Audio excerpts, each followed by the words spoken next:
morning.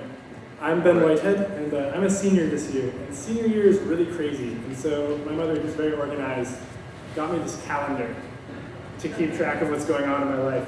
And how many of you have a calendar? How many of you keep one? It's really helpful, right? I don't know how I got by without it beforehand, but I write down what I'm going to do. It's really helpful to know what's coming up and where I have to be. And every night it gives me this really satisfying ritual of taking my pen and just slashing out the day and everything I've accomplished, right? I don't do just one slash, because that wouldn't be enough. I do two. It's very satisfying. Slash, slash, done. And then tomorrow night's going to be really exciting because it's February 28th of 2011. It's the end of a month. And this entire top edge is perforated, which means tomorrow night I will not only slash the day off, I will grab this page and I will rip it from the calendar. I will ball it up and I will throw it into my recycling bin like an NBA All-Star. And it will probably land several inches to the right, and I will have to go and pick it up and place it in gently, which puts a bit of a damper on my mood. But the victorious mood of accomplishment, it's always short-lived because there's always more to do. I will switch to the next month and it will have a whole bunch of blank squares that are going to be filled up automatically. It seems like there's always too much for one person to do on their own.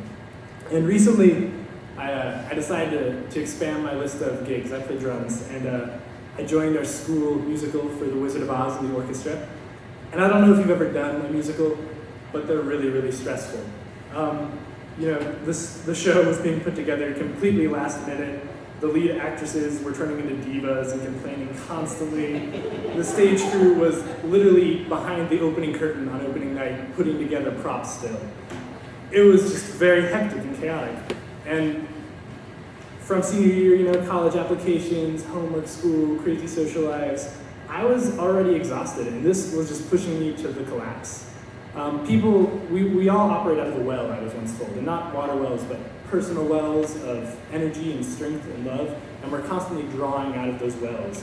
But the problem is that they're not unlimited, they're finite, and so there's only so much you can do before you run dry. And during the week of Wizard of Oz, my well was exhausted. It was drained down to a trickle. And Friday night, though, something just really wonderful happened. I was sitting there behind my drum set waiting for the show to start, and into the theater doors came a whole bunch of really familiar faces, and they were my youth group. And for those of you who don't know, I actually attend Smithson Valley, which is a good 45 minutes away from here. And here were a whole bunch of people who decided to spend their Friday night coming out to love and support me.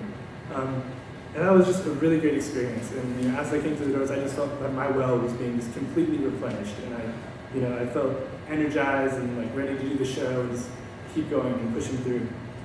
And so it was wonderful. As our scriptures say in Ecclesiastes, two are better than one. If one falls down, his friend can help him up. And that night my friends came and they completely picked me up. But the problem is that our family and friends, though they are a great source of renewed strength, their strength is also limited. They can't always be there for us. Whenever you try to ease the burden of another person, you take it on. You're working out of a bunch of finite wells. As Tim Keller, the pastor of Redeemer Presbyterian Church in New York City, put it, in the real world of relationships, it is impossible to love people with a problem or a need without, in some sense, sharing or even changing places with them. To bring them up, you have to be willing to drain yourself. All of you know this, but loving a person, it can exhaust your wells of patience, generosity, and forgiveness. It's a hard task, and it becomes harder when the relationship starts to fracture and break.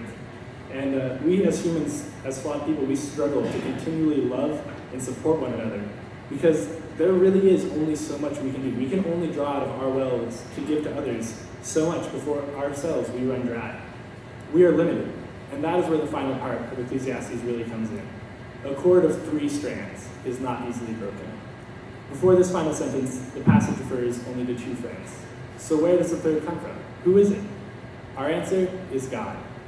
Dietrich Bonhoeffer explained that there are no unmediated relationships. God is the mediator in all of our relationships. If we seek renewal and support in God, then our wells can be filled with His infinite energy, His infinite strength, and His infinite love. If we allow God to work through us and show His love through us, then we can have His infinite grace to draw upon as we deal with other people. Through God, we can have the energy to make it through the next month on our calendar and the strength to face the challenges that it brings. And through God, we can show limitless love towards others.